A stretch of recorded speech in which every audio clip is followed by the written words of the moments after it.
Welcome to Mr. Biz Radio, biz talk for biz owners. If you're ready to stop faking the funk and take your business onward and upward, this show is for you. And now, here's Mr. Biz, Ken Wentworth.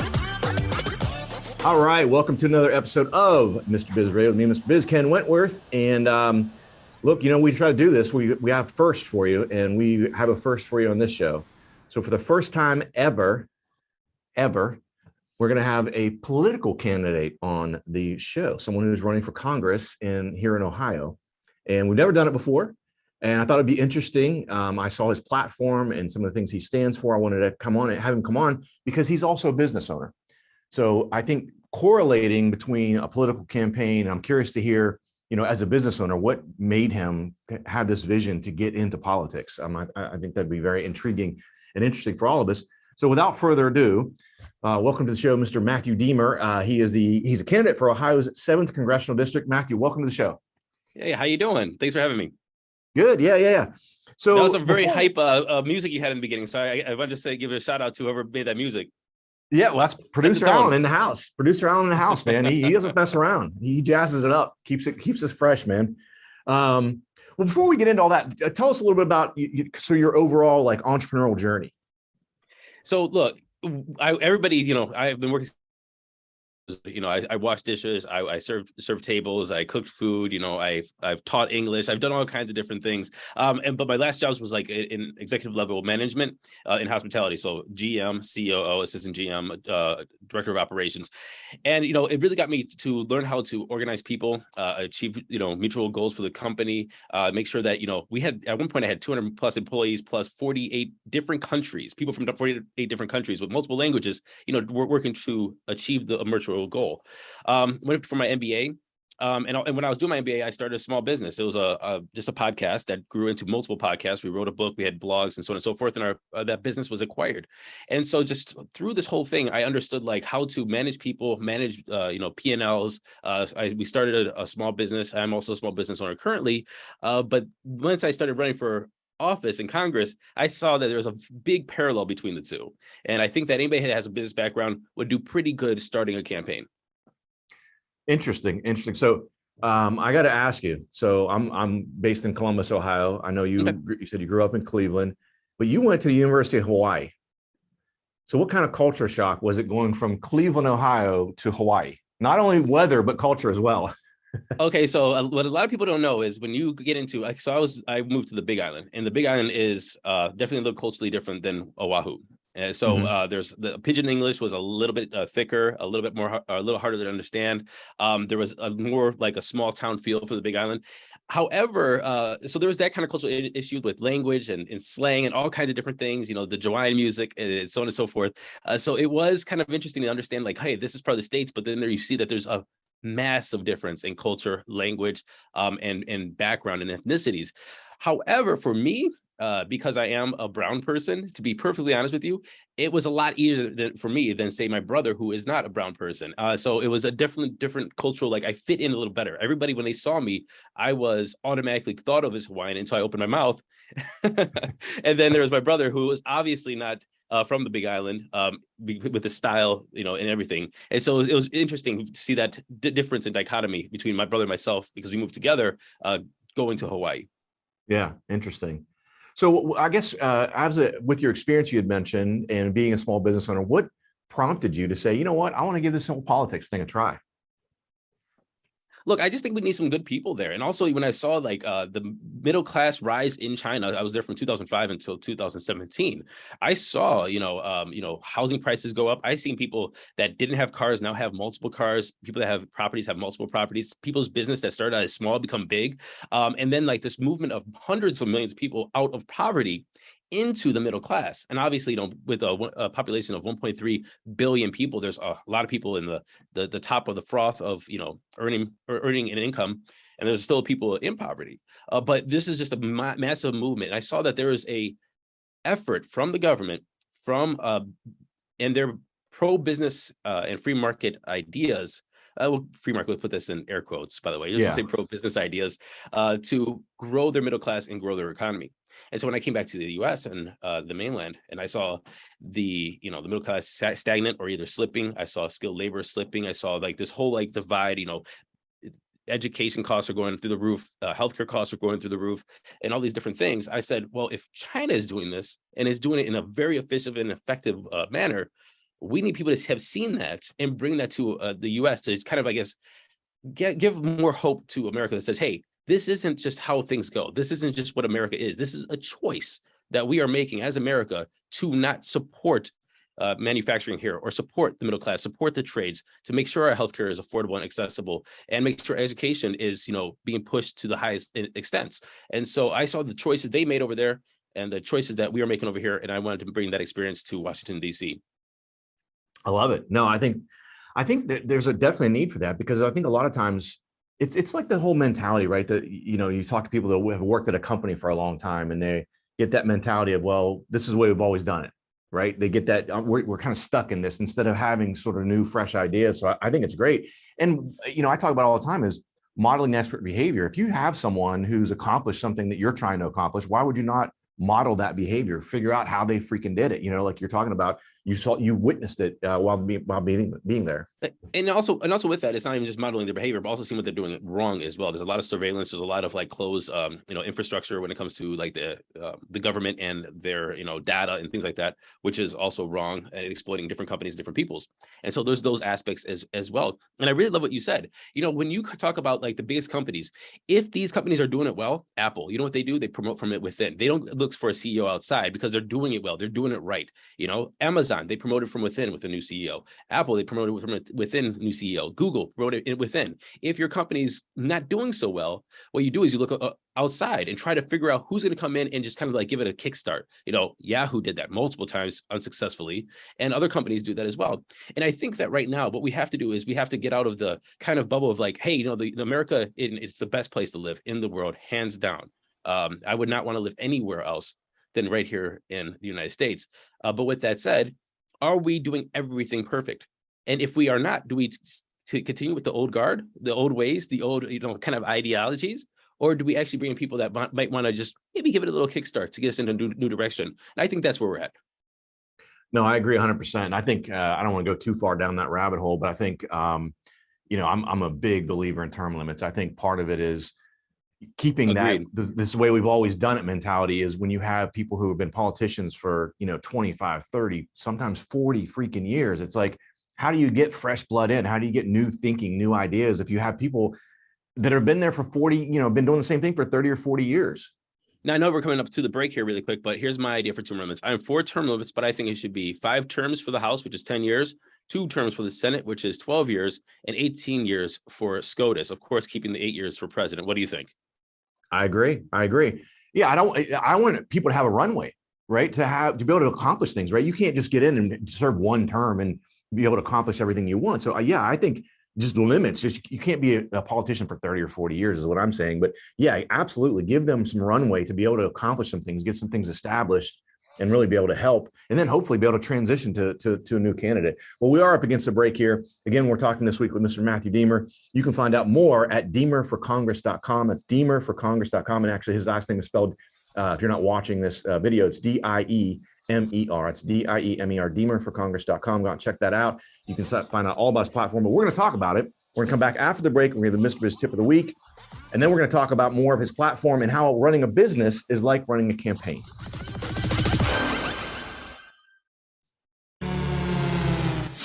If you would like to reach hundreds of thousands of business owners every week, Mr. Biz Radio can help.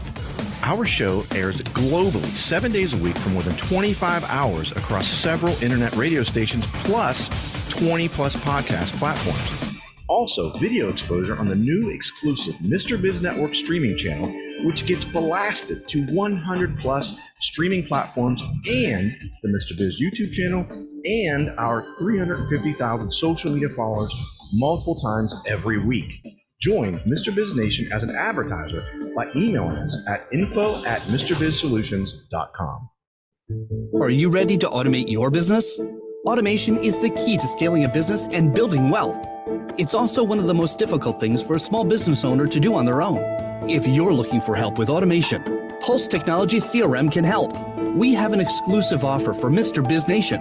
We will build everything for free, even if it's a sophisticated funnel. Visit thepulsespot.com/Mr. Biz for this exclusive offer.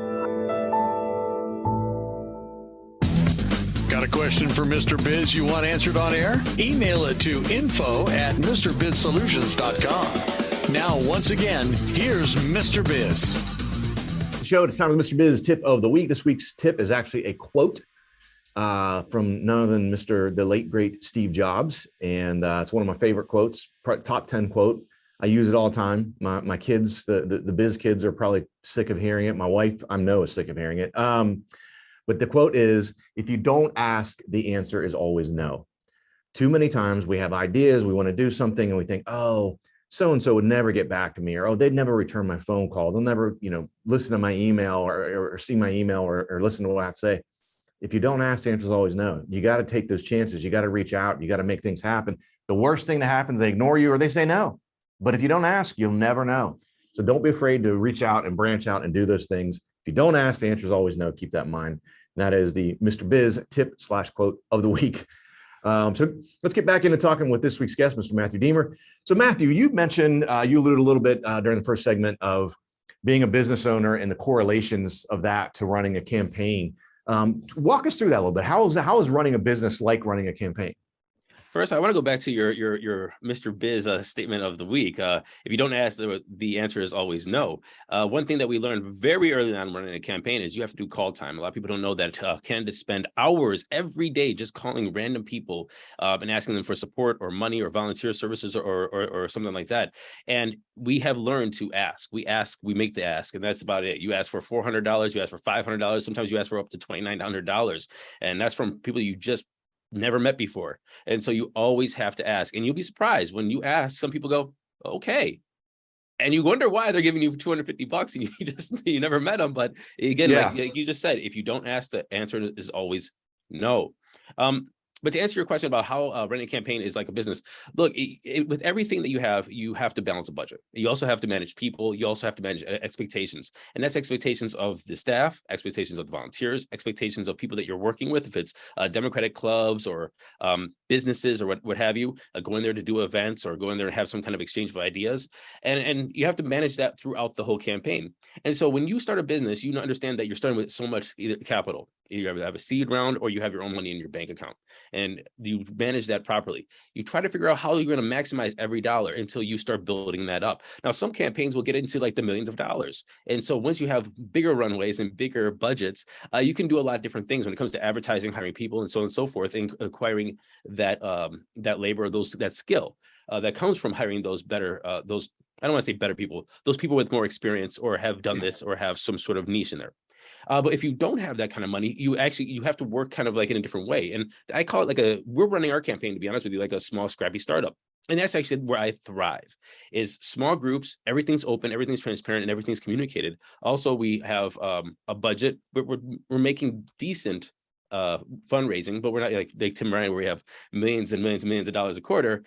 So we have to be very cognitive of how we're spending that dollar. How far can we stretch that dollar? Where do we put that dollar where can we put that dollar to maximize our goals? And that goes for that certain time of the campaign. And so I think that anybody who has ran a business or a small business understands not only the hustle, but that balance of people, time, expectations, and also keeping motivation. This is like a marathon. It's not just a sprint. And so if you have a business, you're not like, okay, I'm going to make $1 million overnight. I'm going to open up my store. I'm going to open the doors and everybody's going to rush in and buy all my stuff. And next thing you know, I'm just retiring with a Lambo and a yacht. That's not going to happen. You have to make sure that you have longevity to that. And that's making sure that people, have time, also making sure that they keep engaged, they keep motivated. And sometimes you're not motivated as the boss, the CEO, the candidate. And you have to continue to still make that. So it's almost like a symbiotic relationship between you and the team. And that's why I like a small, scrappy startup, because you do have that close personal relationship, other than like a big top-down, big structure, where you kind of lose touch with a lot of different people. But that you get that too with the bigger campaigns, bigger organizations. And so that's how I kind of feel at it as it is. And then when you go into that with that mindset that I'm going to start a startup, I'm going to have this much capital. I have to raise funds. I have to think of branding and marketing and messaging. And I got to go out there and sell the product. And the product that you are selling is not just yourself, but what you're saying. Then I think that you look at this a different way and you make sure that you are creating something special. Yeah, I love that. And I can definitely see that as you were talking, the correlation between us. Exactly before you even said it, I was thinking as you were speaking is the correlation between like a startup, Campaign would be like a startup company. So I could absolutely see that. So I guess along those lines, in maximizing your dollar and everything, how much are you utilizing social media for your campaign?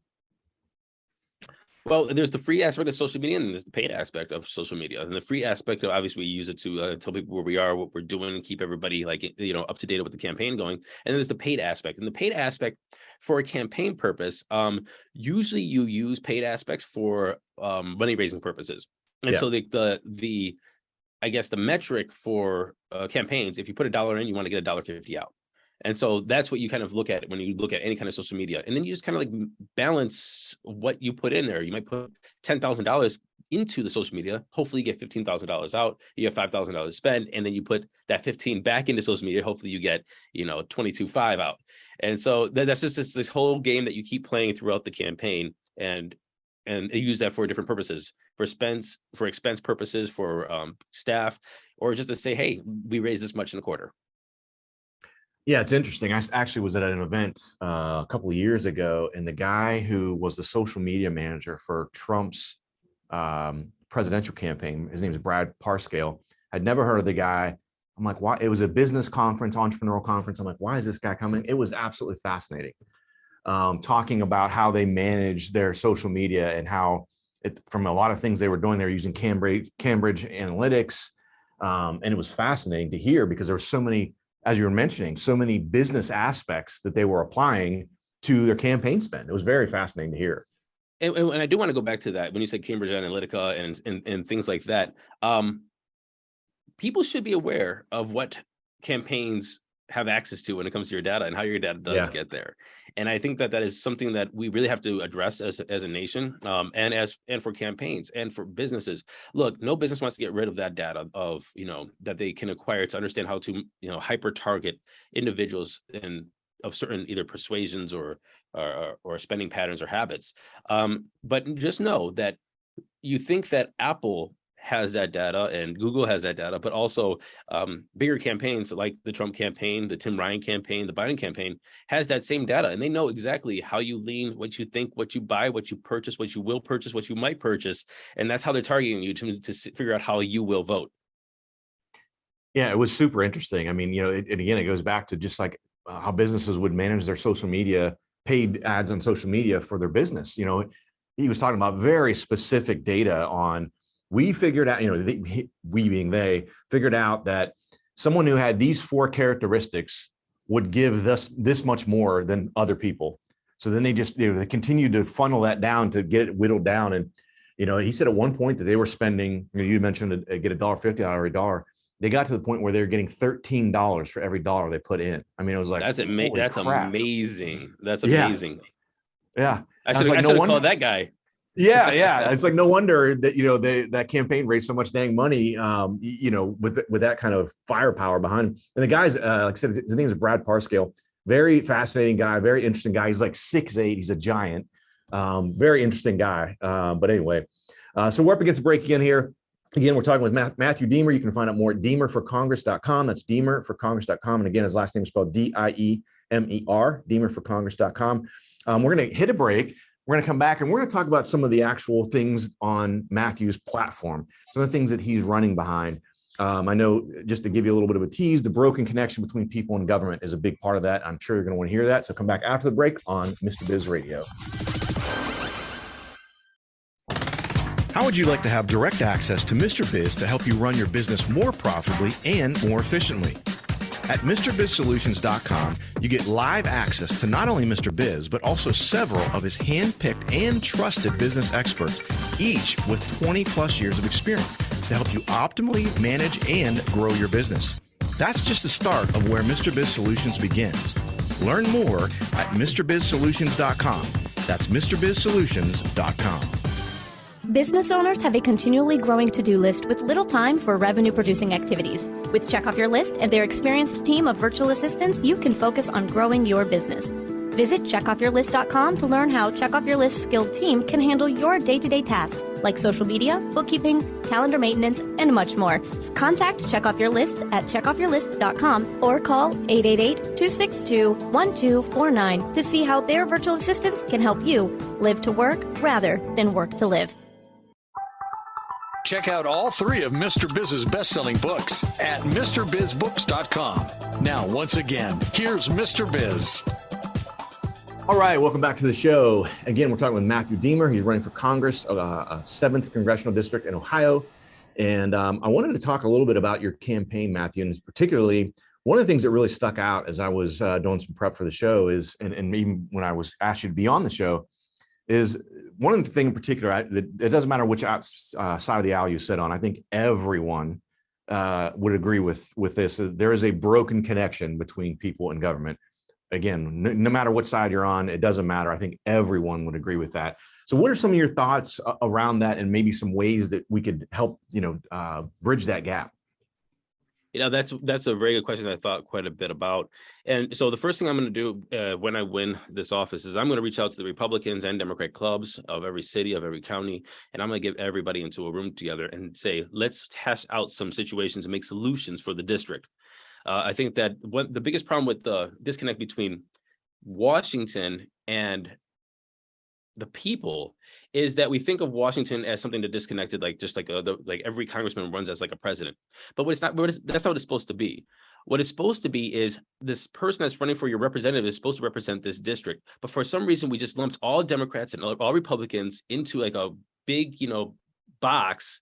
No matter if you're from Wyoming Republican or Ohio Republican or a New York Democrat or Ohio Democrat, they're totally different culturally. It's kind of like being in Parliament in London, in the UK. You have all these different parties, and they work with each other to try to negotiate to find out where we have coalitions to get things passed. And that's what the original people of the framers, the founders of our Constitution thought it should be, is that an Ohio Democrat in Ohio 7 shouldn't be thinking the same way as somebody from Brooklyn, right? It's going to be different. You have to have that negotiation, and maybe a Republican and a Democrat from Ohio would have to, work together to get something done and make, a coalition with somebody from Idaho or Wyoming, maybe against, like, say, California or New York. That was what it's supposed to be. And so what we're having is we're stopping that conversation. So first thing we're going to do is we're going to sit everybody down and say, let's find solutions. Then I personally believe if we start hashing out those solutions and defining what we're talking about and finding out how and what people want out of their representative for Ohio 7th, not for New York, not for LA, not for Texas, for Ohio 7th, I think at least for this district, we're going to have a lot more satisfaction, because what happens is you have a Republican leading district. A Republican gets elected, you don't have to talk to, let's just call it 41% of the population, right? There you go. Now you have 41% of people unhappy with your representative. Right. There's no reason for that. Now, if I get elected, it's going to be probably 50%. It's a close district. It's a very split district, very purple district. If I get elected, then there's going to be 49% of this district going to be unhappy if I don't talk to them. We have to talk to them. So if we come in with the idea and the I guess, wants and necessity to make sure that everybody is heard and at the table and talking about the solutions, I can't change Washington, D.C., but I can change Ohio 7th District. And I know that there's going to be people on the right and the left that are going to be like, we just don't like you any way you look at it. But there's going to be 70% in the middle or 80% in the middle that go, at least he's listening, at least he's trying, at least he's talking, at least he's empathizing, at least he's understanding, and bringing that to Washington. And I think that is how we start, is bringing it back to the fundamentals of representing the people of your district the way that it was intended to be. I love it. I love it. Yeah, no, I feel that 100%. And again, I think even aside from people in government, I think even within the government, the lines between the two parties are so divided now. And it's like you'd mentioned, like, if someone's a Democrat, they don't even want to hear what a Republican has to say. No matter what you have coming out of your mouth, I don't want to hear it, and vice versa. I mean, on the extreme ends, of course, but and I think that's a big problem too, because I know me as a citizen, becomes very frustrating to hear that. It's like, geez, talk and figure this stuff out.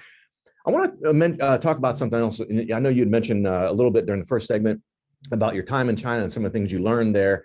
And obviously, having lived there for such a long time, one of your things you talk about in your campaign is helping the U.S. outcompete China. So tell us a little bit about that. One thing that I think a lot of people talk about, and first of all, I want to just I want to steer away from dangerous rhetoric. Let's take on China. A lot of people say, let's take on China, and that's aggressive. Look, let's understand what China has done. And I'm not defending China in any way or saying whatever, but what I am trying to say is a job of a government is to lift up, support, and make a good life for its people.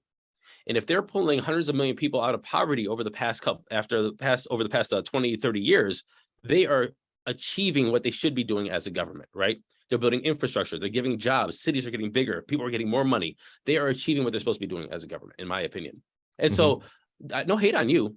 I don't want to live there. I understand what's there. I don't want to live there anymore. But now, but I'm not going to hate you for doing with that. So instead of saying, let's take on China, let's outcompete China. So the rhetoric and the way that we're approaching this is very important. Now we have to figure out, how do we do that? And first, we have to understand the practices of China. China's practices when it comes to imports, exports, trade, IP, and so on and so forth has always been unfair. And to say that, to try to compete on a fair, free trade level with somebody who's not competing on that same or competing with the same rules is unfair innately. Let's understand that, and let's make sure that we are either cutting them out of that free market, and that's part of competition, because they're doing the same thing to us with currency manipulation, IP stealing, huge taxes and tariffs on imports for certain goods, and so on and so forth. So don't tell me that it's a free market with them. It's not. So we have to make sure that we are playing on the same, or just working with people that are working with the same rules when it comes to a global trade. The second is understanding what's coming up in the future. And we have a lot of emerging tech, a lot of innovation, a lot of new forms of energy, and not just solar and wind. I know everybody's gonna be like, oh, solar, wind, all Democrats say that, but fusion. I mean, there's like literally, countries making little suns, and that, who knows what that's going to turn into when that kind of a technology flushes itself out. And so there's a lot of different things that we can be, focusing on when it comes to manufacturing and doing it here, and making sure that this is the hub of batteries, of infrastructure, of Web3, of Internet 5.0, or Wi-Fi 5.0, or whatever. These different things that are coming up, biotech. And if we do that and invest here, just like the chip manufacturer that's coming outside of Columbus, actually, I think that we are going to be able to lead into the late 21st and 22nd century. And that's how we outcompete China. Yeah, no, I like it. And, I think Intel coming into, it's just outside of Columbus here. They just had a groundbreaking, actually earlier this week. Is going to be tremendous. I mean, and when I saw some of the things, you heard the announcement when it came out, and then you hear some of the things and you're like, oh yeah, okay. But then you really start to hear some of these numbers and the impact. It's not just having a company like Intel come in to make a $20 billion investment. It's all the things you had mentioned, Matthew, all the infrastructures associated with that, all the housing that's going to be created that's necessary, all of that stuff that's going to be necessary as you have, all these people are going to be working there. And as they're building all these multiple sites and everything, I think it's going to be tremendous. And I think that is a way to help do that. I mean, they're looking at pulling 7,000 tradesmen from all over, not only just Ohio, but off the coast to try to build this. We're talking about jobs looking at 125,000 to 150,000 or plus a year to work in electrical or plumbing or construction in some form. We have the universities as well are getting a huge influx of cash from Intel. And that's just not the Ohio State, a big state school, but we're talking about Kent State, community college, and so forth, to try to train people up in this job force or workforce that this plant is going to need. And we're not even talking about the bars, the restaurants, the babysitters, the nightlife, all these different things that are going to come out of this. This is huge. And so if we take that, I guess, mentality across the board, across industries, across all the things that we lost and things that we can see coming down of innovations, and put them into the states just like Ohio, man, we're going to create an amazing future for America. But we got to start, and we have to be focused, just like China is, on getting that done. I think we can do it. Yeah, I love it. Yeah, I think that's definitely a great plan and a great idea on how to do that. So again, this week we're talking with Matthew Diemer. Find more at diemerforcongress.com. That's diemerforcongress.com. Again, it's DIEMER. Matthew, thank you so much for coming on the show. Really appreciate it. Absolutely. Thank you. Yeah, absolutely. Well, guys, thanks for watching. Thanks for listening. Have a great week. And as always, don't forget, cash flow is king.